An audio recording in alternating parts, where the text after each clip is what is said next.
What is going on, SH family? Hope you all have an amazing day. Today's training is going to be a good one. We're going to be talking about 4 foods that we should cut out of our diet so that way we can get healthier and also lose weight faster. Now, after that, we're just going to talk about a couple more things with health overall and how to be healthier. So that being said, let's dive into it. Today's going to be a quicker training, by the way. And as always, if you have any comments or if you have any questions, just drop them down below and I'll get back to you. So, first and foremost, 4 things to cut from our diet today to be healthier. So number 1, the very first one jumping into this is oils and butter. So whenever it comes to like cooking up chicken, here's an example for you, is I used to put a lot of oil on my chicken. I'd put the chicken in the oven, dump the oil all over it.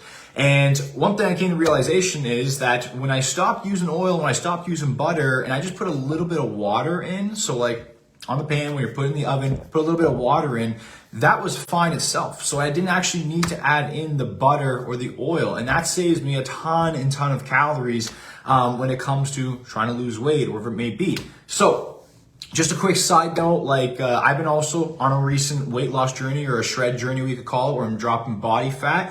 And I've literally dropped around 30 pounds without barely doing anything new in my diet. I still eat out on the weekends. I still eat the very similar foods as always. The only thing I did, and I didn't even change up my training. The only thing I did was just cutting out my portions and making a few small swaps. It's the small little things that's gonna produce the massive results that you want.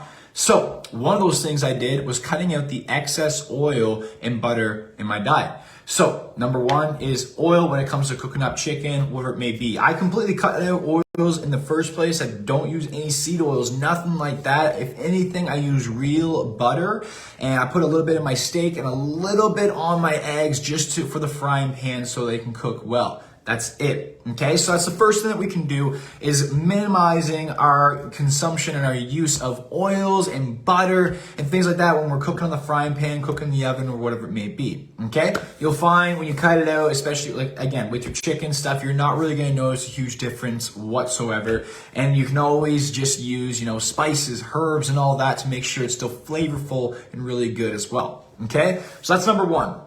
Now, number 2 is excess sugar, okay? I promise you, okay, let's say if you're cooking up cookies or you're cooking up something and the recipe says to use a certain amount of sugar. If you cut that down to even half the amount, you're not gonna notice a difference. I promise you, try it out, you're not gonna notice a difference. So in your recipes, when you're cooking and your coffee and everything, I really recommend cutting back that sugar. I believe it's around, I think the average like American consumes around 300 calories a day from sugar alone.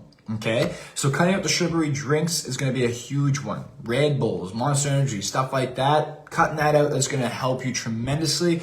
The next one is like when it comes to your coffee. I find I used to put sugar and a lot of cream in my coffee every single morning, and I never really gave it any thought.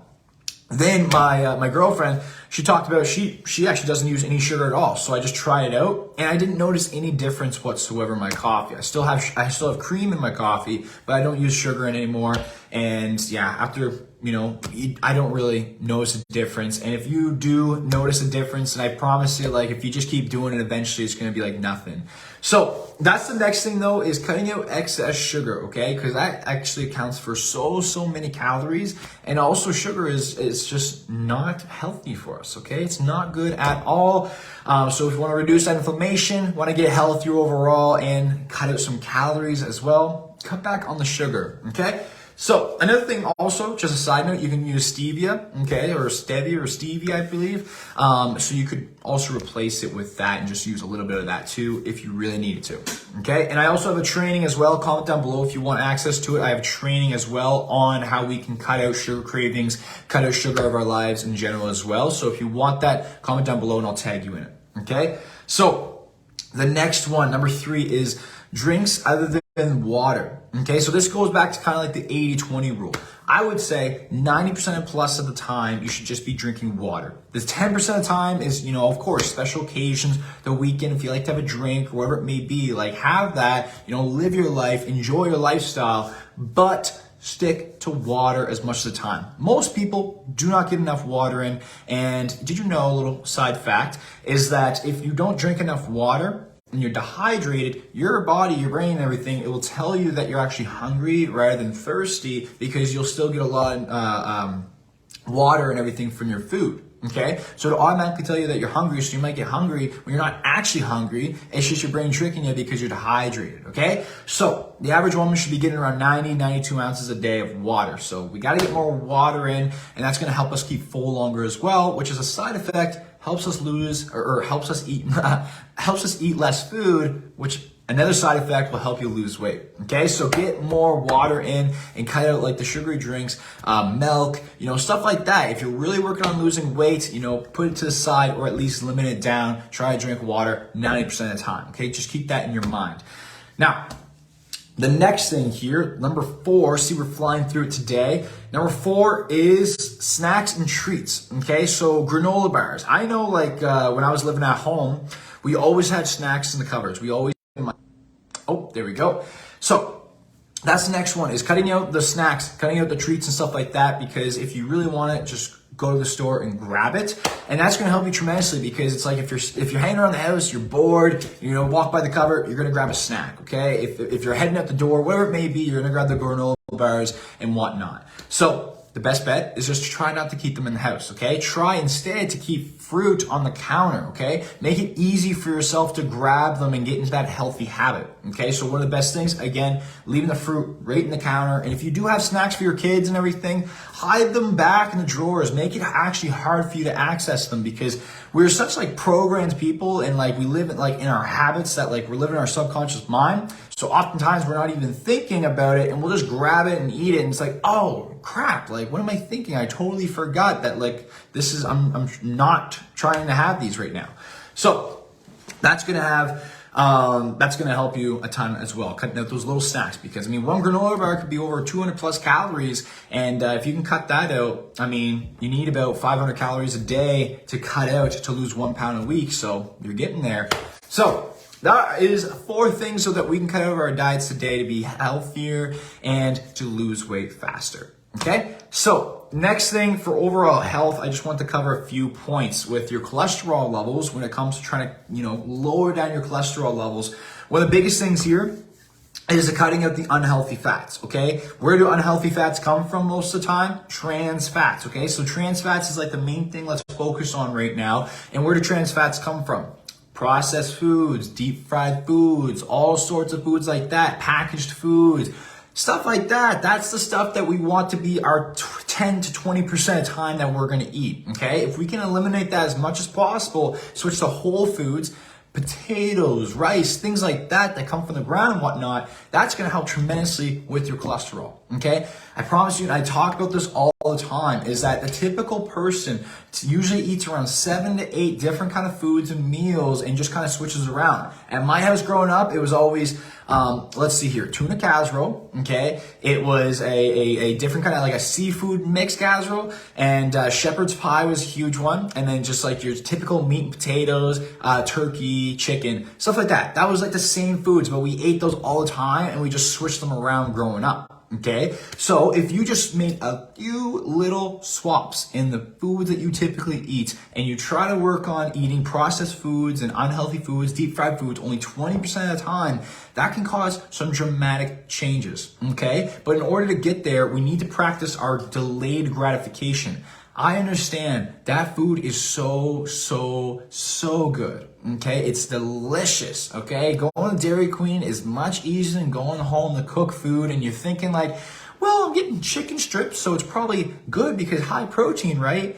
No, okay? It's not healthy. Unfortunately, I'm sorry, but it's not healthy, and you are best off to go home, have a meal already prepared, or cook up something on the frying pan, a quick steak, whatever it may be. You're gonna feel a lot better. You're gonna get more energy. You're gonna get more motivation, more life, and you're gonna wanna do more for yourself, okay? So, cutting out that, again, you don't have to cut it out completely. It's just limit it, 20% of the time. You don't need to be treating yourself to those desserts every single day if you truly care about getting healthier and whatnot, okay? So, that's the next thing. So that's just a side thing I want to talk about with cholesterol, okay? So cutting out the cookies, the pastries, pastries, all those things, that's going to help you with getting that cholesterol down. Now, blood pressure, okay? So blood pressure. Oh, also a quick side note. People on keto, if you're really strong with your weight and your cholesterol, you might not want to do keto because you're going to be up in the fats quite tremendously because you're not having any carbs because that's how it works, right? So you're going to have more protein, which automatically means you're typically going to have more fat in your diet. So you got to be careful there if you're going to be on keto and you're already strong with cholesterol, okay? Blood pressure. A lot of blood pressure. I mean, I've had clients who had it running their families for life. They've been on it since their early 20s, and now they're off it completely from proper exercise, eating decently well, 80% of the time. Okay? So, a few little tips for you here on your blood pressure. Salt, okay? It is good for humans to get salt. I just want to point this out. Like, we need more salt. Salt is good to have. But if you're trying to lower your blood pressure, you do want to be careful with your salt intake, okay? So just add on the salt, cut it back a little bit, just work on cutting it back, be a little more mindful when it comes to your salt intake. Another thing to help you out is cutting out the prepackaged food, okay? A lot of prepackaged food comes with a lot of salt, so that way it can keep it nutritious, keep it good, but you're better off to just cook your meals fresh, okay? Or meal prep actual real food and then heat it up then, rather than having the processed food or the packaged food and stuff like that. Now, another tip here as well to help with your blood pressure is to lower the sugar amount as well. That's not only going to help with your blood pressure, but everything else in between as well. Okay, so sugar is a huge one. Now, the next things too, if you have really high blood pressures, you can just watch your red meat consumption. I'm a huge proponent of red meat. Like, I eat steak pretty much almost every day. Like, I eat steak all the time. I love it. I love it. I love how it makes me feel. I love what it does for me. So I have quite a bit, but that's something that you can keep an eye on if you're working on your blood pressure. The next things is, of course, alcohol, okay, and just saturated fats, which is why I brought up red meat, okay? So, another quick little tip is just watching out when you go to those restaurants, when you're having the fried foods and everything. You know, guys, it all is connected, okay? If you want to be healthy overall and, you know, and whatnot, if you're just focused on your blood pressure, if you just make those healthier choices, it's not only going to help with your blood pressure, it's going to help with your cholesterol. It's going to help with your mental health, the whole 9 yards, okay? It's all about following through with it though, okay? And actually sticking with it.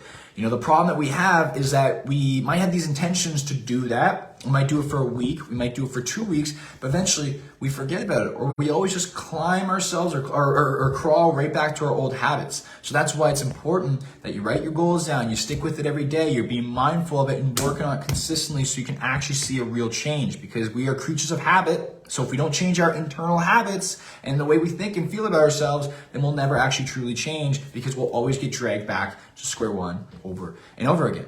Okay? So that's why habits and a lifestyle is the key to weight loss. Not a magical pill, not a diet, nothing like that. It's habits and a lifestyle to make that change. Want it for yourself so that way you can get better, feel better, and you're only going to help the people around you get better as well. You can do it. Never give up on yourself. I promise you, making this change is going to be worth every single second of the struggle that you go through, if you go through any at all while doing so. You got this, and if you need any help on this journey, I am always here to support you. Just message me CH for information. And other than that, I hope you all enjoyed the training. You guys have an amazing day. Let me know what you want to see next and leave a smiley face down below if you made it this far. And I'll see you next time.